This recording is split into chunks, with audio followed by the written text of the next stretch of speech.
Oh, cette vie, toujours problème. Mes condoléances à la famille de l'ex-mari de José. L'homme le plus arrogant, l'homme qui nous a quittés. Je vous laisse regarder la vidéo par vous-même. En tant que parent, en tant qu'être humain, en tant que tributaire de la société et tout.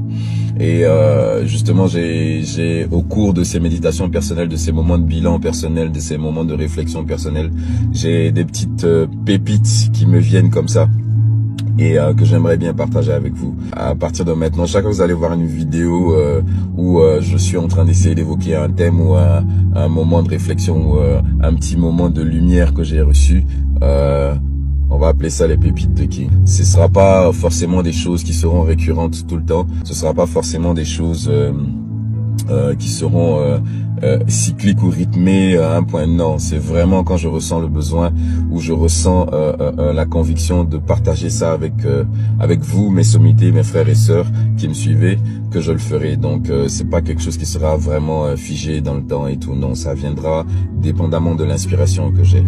Alors aujourd'hui, la pépite que j'ai, hein, si on peut s'exprimer ainsi, était autour de la foi. Voilà, autour de la foi.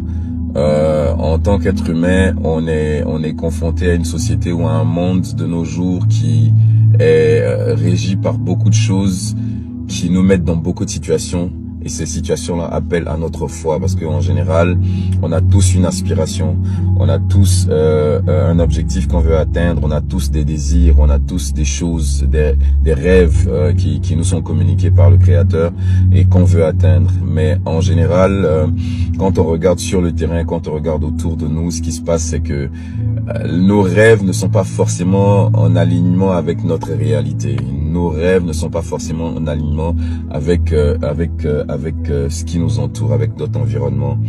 Et dans ce genre de moment-là, il est important d'avoir la foi. Il est important de croire.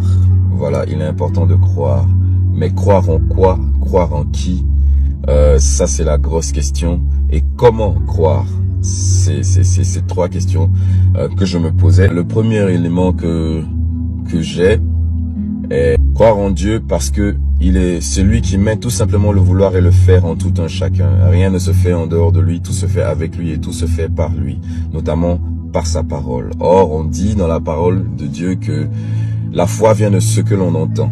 Voilà. Donc, toute parole que Dieu va te donner d'entendre, toute parole que Dieu va te donner de percevoir, toute parole que Dieu va te donner de ressentir est un élément de foi pour toi, est un élément qui vient comme un catalyseur pour te montrer que la direction dans laquelle tu es n'est pas la mauvaise malgré le fait que les circonstances autour de toi te montrent le contraire.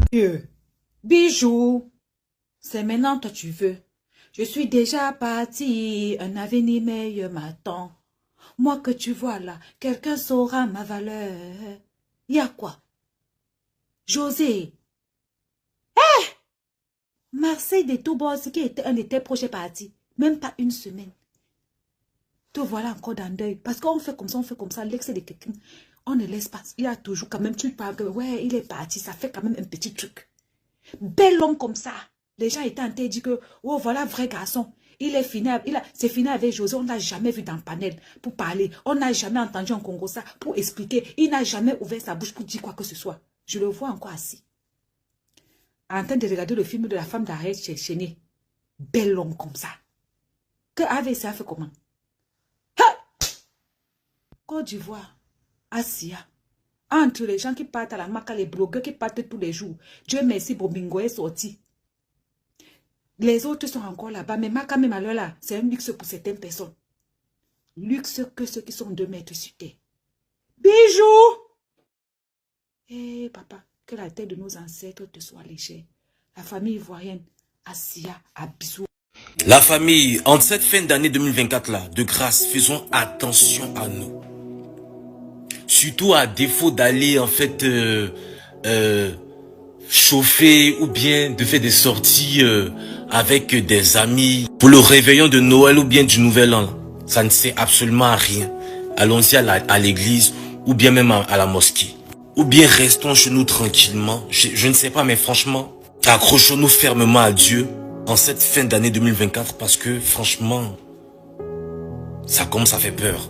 En l'intervalle de combien de temps, suite à l'annonce du décès de Marcel Dan, on nous annonce également encore le décès de Stéphane Zabavi, alias Flemme, l'acteur, l'ex à José. C'est-à-dire 2 personnes qui avaient un lien avec José décèdent en fait d'un intervalle de temps extrêmement réduit. 2024 là, famille, faisons très attention en cette fin d'année 2024. Faisons très attention. Sur ce, j'aimerais profiter de l'occasion pour adresser mes condoléances les plus attristées à la famille éplorée. Adieu l'acteur, adieu l'artiste, adieu notre bijou national. Tu vas nous manquer. J'étais en train de lui faire des révélations. Apparemment, à cause de cette fille, on l'a bloqué depuis 2016 dans son propre pays.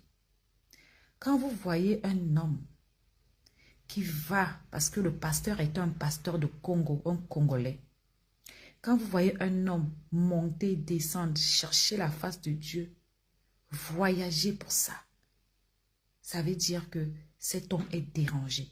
Les hommes ne parlent pas beaucoup. Ça veut dire que dans sa vie de tous les jours, il ressent des choses, il ressent des obstacles, il ressent des choses, ça ne va pas. Alors il se lève, il cherche, il quitte son pays, il va dans des pays voisins. Il laisse qu'on le filme, il laisse qu'on fasse tout ce qu'on veut de lui parce que tout ça, c'est pas important tant qu'il a la guérison. Le monde dans lequel on vit est très difficile. Les gens sur cette terre se battent pour 2 choses, la femme et l'argent. La femme et l'argent. Le showbiz est ce qu'il est. Mais même dans la vie, hors showbiz, on vit et on souffre des mêmes choses. L'argent, la femme. Et maintenant, on a vu avec l'affaire de Coco Emilia que même les femmes se battent pour les hommes au point d'arriver aux extrémités. La vie qu'on est ici, on ne sait pas qui on va faire confiance. Parce que dans ce que le monsieur dit, il dit que les parents de ce monsieur du côté maternel le réclament. Franchement, je ne sais même pas quoi dire. Je suis dépassée, je suis choquée. Un bel homme sans histoire. Eh, c'est comme ça la terre là. À bisous. Hello, hello, salut tout le monde, c'est le King Flame, Stéphane Zabavi, et je viens par cette petite vidéo vous remercier pour tous les vœux que vous avez eu à mon égard en ce 2 décembre dernier, jour de mon anniversaire. Pour chaque post, chaque message, chaque appel qui a été fait, j'aimerais sincèrement vous dire merci du fond du cœur pour tout ce que vous avez fait comme prière à mon égard. Vraiment, ça m'a touché profondément, je suis vraiment plein de gratitude et je tenais à vous dire merci, que Dieu vous bénisse abondamment pour tout ce que vous avez fait. Ladies and gentlemen, this is King Flame, you know. I just wanted to take the time out in this video to thank everybody that made a post, that made a phone call, that sent me a text message on my birthday last December 2nd. You know, I just wanted to show you guys how much I appreciate what you guys did by making this little video to say thank you. Thank you from the bottom of my heart. Thank you for every single thing that you did. And may God bless you and prosper you in all your ways. And remember, Jesus is Lord. Take care. On est ensemble. Non, je vais le dire. Bonjour les gars. C'est Claude de l'histoire prise au piège. Bon, je vois vos commentaires mais j'aimerais vous dire les gars, doucement avec moi. Doucement avec moi. Écoutez, chacun a sa manière d'aimer. Voilà, moi j'aime ma femme. Moi j'aime ma femme et puis elle-même aussi. Bon, vous dites qu'elle m'a giflé, elle me frappe. Écoutez, c'est sa manière à elle de me montrer son amour. Moi je vois qu'elle m'aime. Je vois vraiment qu'elle m'aime. Vous voyez que je suis heureux. Je je suis bien là en ce moment. Je suis bien dans mon cou. Oui, je l'ai dit, je l'ai dit. Oui, je suis bien en ce moment. Je suis heureux. Vous voyez, toi, pousser sur mon visage, tout va bien. Hein, tout va bien. Vraiment, je suis heureux. Donc les gars, on est ensemble. Et ne vous inquiétez pas pour moi. Ne vous inquiétez pas pour moi. Je suis en de bonnes mains.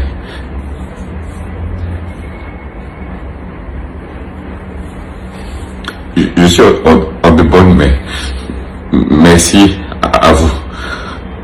Et c'est en ce moment-là aussi qu'il faut savoir en quoi croire. Voilà. Parce que tu crois Dieu, donc tu crois en lui qui est le qui, et tu crois en quoi? En sa parole. Tu crois en sa parole, en ce qu'il t'a dit.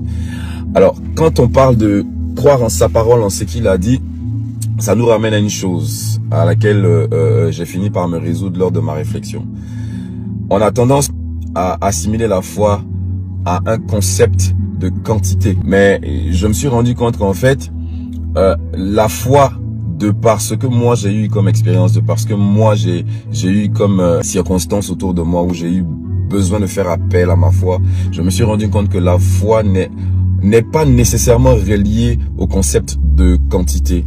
Parce que quand on dit dans la parole que si tu as la foi comme un grain de sénévé, le grain de sénévé c'est un tout petit élément. C'est vraiment, en termes de quantité, il est insignifiant, il est vraiment minime. Mais c'est lui qui produit le grand arbre après. Le grain de sénévé produit l'arbre qui donne la moutarde, on va dire. Alors, ce que je veux mettre en lumière ici, et qui m'est venu comme une évidence, c'est que la foi se rattache au concept de temps. C'est pas la quantité, mais c'est la